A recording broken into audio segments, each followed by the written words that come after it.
Olá, boa tarde. Está com a Eclésia. Lá mais para a frente voltamos a olhar o Concílio Vaticano II, para já a atualidade informativa da Igreja Católica. O futuro do movimento e os desafios atuais que se colocam à Igreja. Preocupações da Presidente do Movimento dos Focolares, que esteve em Portugal e que falou com o programa Eclésia. Nascida em Agello Calabro, na região italiana de Cosenza, em 1937, Maria Voce assumiu a liderança dos Focolares em 2008, sucedendo a Chiara Lubich, a fundadora do movimento, que faleceu em março daquele ano. A propósito da comemoração do 15º aniversário da Cidadela Arco-Íris, um centro de atividades do movimento em Portugal, situada no concelho de Alenquer, Maria Voce esteve em Portugal e não esconde a responsabilidade que sente em dar continuidade a este movimento. É certamente uma grande responsabilidade e estou consciente disso, mas também sei que não a assumo sozinha. Desde logo porque o carisma que Chiara fundou é um carisma de comunhão e só se pode levar por diante em comunhão. Então continuo este carisma com toda a obra que, como eu, deseja a mesma coisa. Assim, é uma responsabilidade partilhada. O movimento dos Focolares está em Portugal há 45 anos, mas nasceu em Itália durante a Segunda Guerra Mundial. A intuição de Chiara Lubich guarda toda a sua atualidade e o futuro do movimento constrói-se hoje com o destino da própria humanidade. Mi sembra che sia un cammino che va insieme al cammino di tutta l'umanità. É um caminho que acompanha a própria humanidade. A humanidade atravessa uma crise que não se resume a uma crise política, económica ou financeira, mas é uma crise de relacionamento. No meu entender, o que o movimento pode fazer é contribuir para sanar, para melhorar este relacionamento entre os homens, entre os grupos, entre os Estados, entre as diversas classes sociais. Vejo isto como um caminho aberto, bastante longo e desafiante, mas que o próprio movimento sente o dever de enfrentar. Maria Voce integra também o Conselho Pontifício para a Promoção da Nova Evangelização. No seu entender, a Igreja deve ir ao encontro dos homens e das mulheres do nosso tempo, onde se encontram, e não esperar que eles se lembrem um dia de entrar numa igreja. Mi sembra che se c'è una cosa nova, se si può dire nova, é proprio la riscoperta. Aquilo que é algo de novo constitui também uma descoberta para o povo de Deus. E aquilo que se pede à Igreja é que seja todo o povo de Deus o que anuncia Cristo ao mundo. E isto é ainda mais urgente neste momento em que cada vez menos entram na Igreja para escutar a palavra de Deus e são mais os que se encontram nas ruas, no trabalho, nos mais diversos ambientes, mas que têm a mesma sede de Deus, a mesma necessidade de o encontrar. Portanto, esta é uma tarefa do povo de Deus e de cada um com a sua função particular. Os leigos no mundo do trabalho, do entretenimento, da comunicação, levar aí este anúncio do Evangelho, onde as pessoas se encontram, e não apenas nos púlpitos e nas homilias das missas. As pessoas se trovam, não soltanto dal púlpito, nell'omelia della messa. Na sua primeira visita a Portugal, Maria Voce não esconde o seu contentamento pela forma como o movimento está presente no nosso país. Não, contente é pouco, sou contentíssima. Contente é pouco, estou contentíssima. Estou muito contente porque vi verdadeiramente este movimento dos Focolares muito dinâmico, com muitos jovens empenhados, que se disseminou por diversos pontos de Portugal. Poderão ser pequenos grupos, com poucas pessoas, mas percebe-se que são sementes que poderão dar fruto. E por isso estou verdadeiramente contente. Presente em todos os continentes, o movimento dos Focolares estrutura-se em diversas formas de viver o carisma da unidade e conta com milhares de membros em diferentes culturas. Na Igreja Católica e em Portugal não há ainda uma verdadeira conversão à Bíblia. Quem o diz é um homem que há mais de 25 anos está ligado à organização da Semana Bíblica Nacional e que a pouco e pouco viu decrescer o número de participantes. Frei Herculano Alves falava no decorrer da semana deste ano que esteve de olhos postos na nova evangelização. Nós hoje diríamos mais... A afluência já foi maior neste evento promovido pelo Secretariado Nacional de Dinamização Bíblica dos Franciscanos Capuchinhos. Quem há longos anos está na sua organização reconhece que tem havido um decréscimo de público. já chegou a ter 800 inscritos. Hoje vai pouco além dos 300. As razões estão maioritariamente no fraco aprofundamento que os católicos fazem da Bíblia. Penso que no aspecto bíblico, em Portugal e em geral na Igreja Católica, que eu conheço bastante bem, não apenas em Portugal, mas nos outros países, a Igreja Católica não há ainda uma verdadeira conversão à Palavra de Deus, à Bíblia. E por isso andamos por linhas travessas, por outros meios secundários a ir à Bíblia. Eu penso que é tempo, já no século XXI, de irmos diretamente ao texto bíblico, ao texto da Palavra de Deus, e daí partir para outras coisas, como sejam as devoções, etc. De qualquer forma, há 35 anos que esta Semana Bíblica Nacional é um marco na formação dos agentes de pastoral e de todos aqueles que querem aprofundar o conhecimento das Sagradas Escrituras. Para poder dar, tem que primeiro receber. Quem inventa a religião, desculpe o termo à boa maneira alentejana, mete a pata na poça. E se muitas vezes a religião não é aceite, é que nós não pregamos Cristo, pregamos as nossas ideias. Primeiro aprofundar mais a minha fé no campo bíblico, para também depois transmitir no meu grupo, e não só, na paróquia, mas especialmente no grupo bíblico, em que as pessoas estão muito empenhadas em conhecer. Ao longo de uma semana, vários conferencistas são chamados a dar o seu contributo para o aprofundamento das Sagradas Escrituras. Na altura desta reportagem, cabia ao diretor da Faculdade de Teologia da Universidade Católica Portuguesa a responsabilidade de alargar os horizontes dos presentes. Eu não duvido que estas pessoas têm todas um amor muito grande, um empenho, um desejo muito grande na Sagrada Escritura. Mas nem sempre isso é acompanhado por uma abertura de espírito que ajuda as pessoas a perceber que a mensagem que o texto tem é a Palavra de Deus, inserida num contexto que nós temos de transplantar para outro contexto. Inspirada no tema do Sínodo dos Bispos, que vai decorrer em outubro no Vaticano, a Semana Bíblica Nacional teve este ano por tema a nova evangelização. Uma evangelização que é a mesma, mas que se adapta a diferentes tempos e pessoas.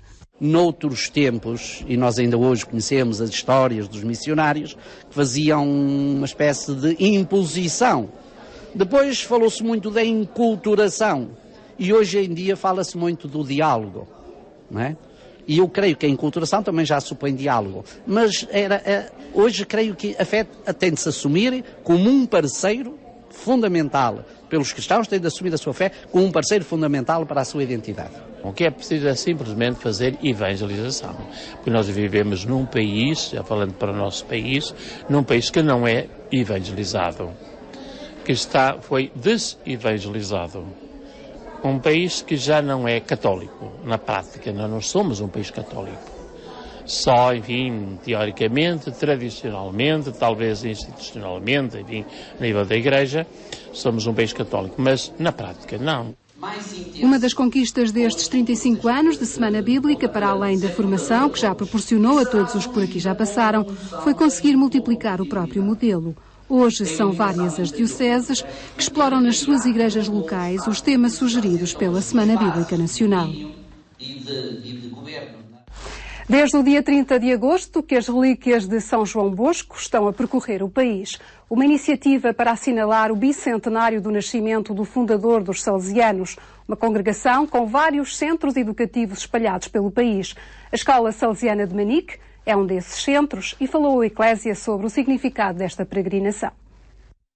Há mais de 2 anos que a urna com os restos mortais do fundador dos Salesianos percorre o mundo. O objetivo é preparar o bicentenário do nascimento de São João Bosco, que se assinala em 2015. A peregrinação chegou agora a Portugal e por aqui vai andar durante 20 dias. O itinerário começou na Madeira, prosseguiu depois para Mirandela, com passagem pela Sé de Bragança. Amanhã, dia 5, as relíquias estarão na Sé de Viana do Castelo. Dia 6 passarão por Braga e seguem depois para o Porto, cidade onde ficam até ao próximo sábado. Depois de percorrerem outras localidades do norte, rumam a sul e serão acolhidas na sede de Setúbal. A partir do dia 11, a urna é exposta em Cascais, Estoril, Monte Estoril e Manique. Comunidades educativas que encontram no carisma de Dom Bosco a inspiração pedagógica.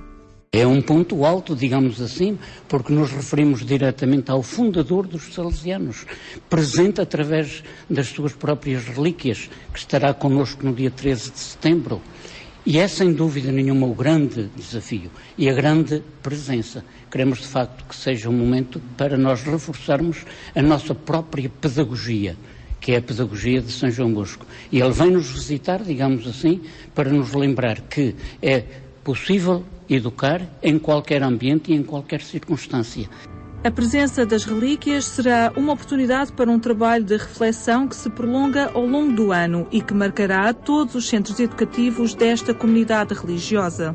O tema, o lema que vai aglutinar todas as atividades é ser protagonistas. Mas o aluno tem de ser protagonista não no sentido de dizer eu sou o melhor, eu sou o maior, num sentido egoísta. Não. Eu sou protagonista é eu fazer a minha história, mas eu não faço a minha história sozinho. Eu deixo uma marca, mas não deixo sozinho. Deixo com o outro. Depois de Manique, as relíquias seguem para Lisboa. E no dia 15, Dom José Policarpo presida uma missa no Mosteiro dos Jerónimos. Vendas Novas e Évora são as últimas etapas desta peregrinação. A rubrica sobre o Concílio Vaticano II regressa hoje, depois do período de férias. As memórias dos tempos que antecederam o concílio são hoje trazidas pela pintora Emília Nadal.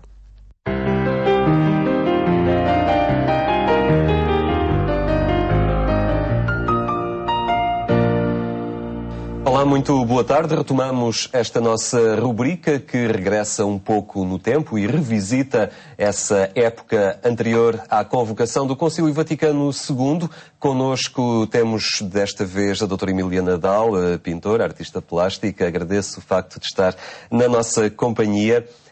O que eu lhe perguntava é que recorda daqueles tempos, da sua juventude, do seu percurso académico, que se situavam temporalmente nos tempos que antecederam o surgimento, a convocação do Concílio Vaticano II.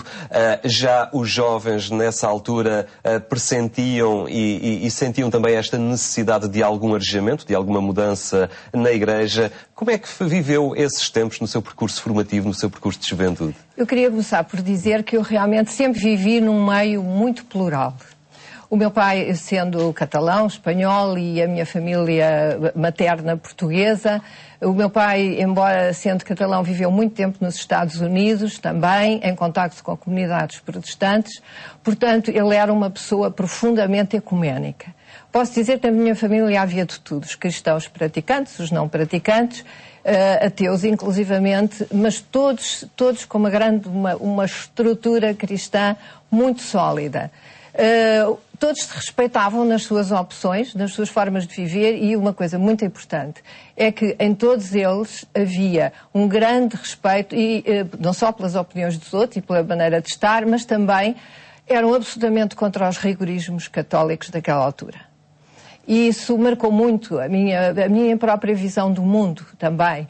E, portanto, quando saí para fora da família, digamos assim, e entrei no mundo universitário, eu deparei-me com pessoas vindas de meios muito diferentes, umas habituadas a meios também muito mais rigoristas. Encontrei uma igreja que, no fundo, não conhecia, não era aquela com a qual eu me familiar e seletiva com a que eu estava habituada, e devo dizer que o meu pai ficou algo aflito e não gostou da minha entrada na JUC, porque temeu exatamente, atendendo à realidade portuguesa e eclesial daquela altura, porque não se pode separar uma coisa da outra, que eu enverdasse exatamente por um espírito rigorista que ele, de facto, tinha muita dificuldade, achava que não era bom para mim. Vejo a esta distância que ele tinha toda a razão.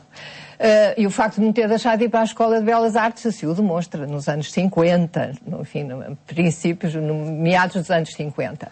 Aí encontrei a JUC. Exato. Mas naquela altura discutia-se muito religião, eu acho que é importante ser isso. E então, aquilo que eu fui confrontada foi entre a fé recebida em casa, enfim, que não me sobre a qual não me interrogava por aí além, e perante posições muito definidas e muito firmes e procuras muito intensas.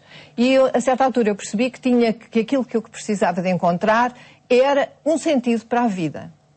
E um sentido para a vida que ou era dentro de uma questão ideológica, era sobretudo a ideologia que se discutia muito abertamente, ou era uma ideologia materialista ou uma ideologia na fé em Deus. Esse foi o primeiro ponto e, portanto, eu investiguei, digamos assim, então comecei a ser contactada e a contactar a JUC nessa procura.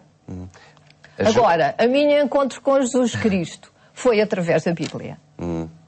E a Bíblia era mal vista naquela altura. Isso sim, não havia tradição do estudo, ou dos grupos bíblicos que já estavam a começar. Havia um movimento de renovação bíblica, mas com pouca expressividade em Portugal. Nunca ouvi falar. Sim. Eu lembro-me de ter ido para um retiro da JUC, onde se falava ainda no inferno e nessas coisas todas, que realmente assustavam imenso as pessoas e com atitude não dos dirigentes da JUC, atendido. Aí eu quero, de facto, dizer, mas entre as próprias pessoas, havia uma grande diferença entre a JUC de Belas Artes e a JUC das outras universidades. Por isso é que a diversidade, para mim, sempre foi qualquer coisa muito importante e não posso afirmar nunca nada em termos definitivos, porque uma coisa eram umas comunidades, outra coisa eram outras.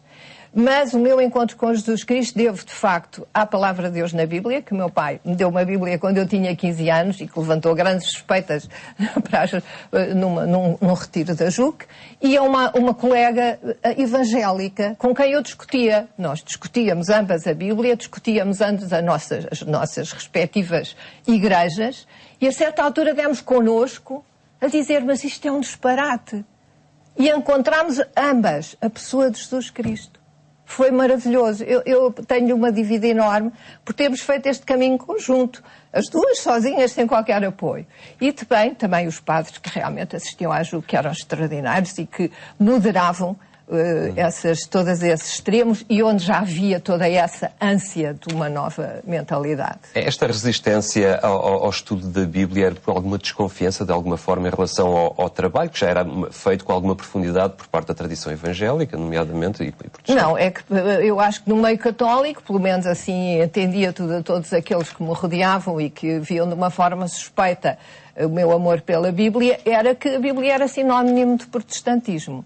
Portanto, os cristãos não podiam ler, os católicos não podiam ler a Bíblia porque o catolicismo era estar em absoluto acordo com aquilo que era estipulado, não se podia levantar questão nenhuma e, portanto, a questão era essa, era a suspeição e o não haver o mínimo de abertura de pensamento das pessoas. E essa ânsia de ter e de lutar pela abertura de pensamento, pela liberdade de pensamento, caracterizava muito as vossas gerações, particularmente em Belas Artes, que é sempre um grupo que aposta sempre muito na linha da vanguarda e da sensibilidade aos novos sinais. Exatamente. Já havia, e eu penso que aquela necessidade de renovação que sentia e que começou depois a ser muito explícita em movimentos que, entretanto, apareceram, como, por exemplo, o movimento por um mundo melhor. Foi aí que eu, de facto, a certa altura vi, já depois da JUC, já estava casada nessa altura, e, portanto, o encontro com o movimento por um melhor deu-me uma perspectiva completamente diferente de uma igreja do futuro, daquilo que se preparava. Para além, exatamente como eu disse, desses padres extraordinários que, entretanto, surgiram e sobretudo, com a chegada do Papa João XXIII, não é? Isso foi realmente uma grande mudança.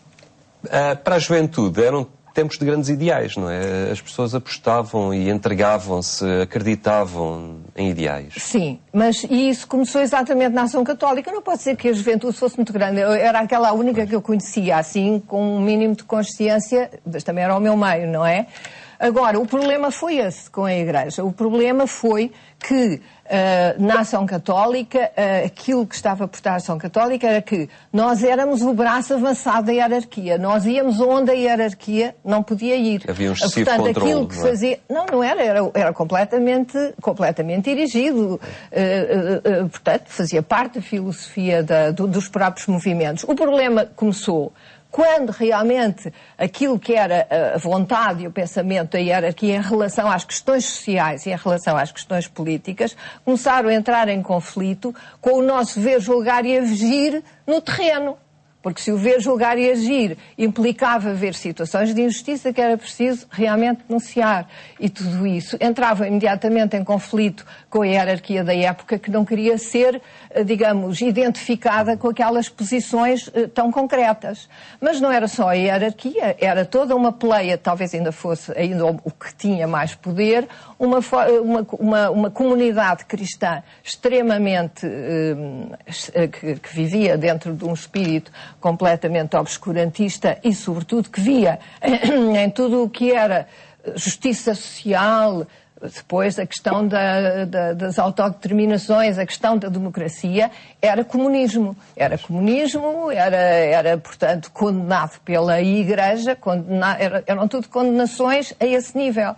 E aí foi o esvaziamento a jugo, e foi um grande sofrimento, porque muita gente achou, exatamente depois desse hecatombe, digamos assim. Elementos que faziam reunir as condições necessárias para depois a convocação do concílio tão esperado e tão desejado por tantos. Obrigado por teres estado connosco nesta rubrica em que tentamos visitar os tempos e perceber de que forma se aguardava e se ansiava por esta oportunidade de renovação na Igreja Católica. Uma muito boa tarde. Nós regressamos na próxima semana.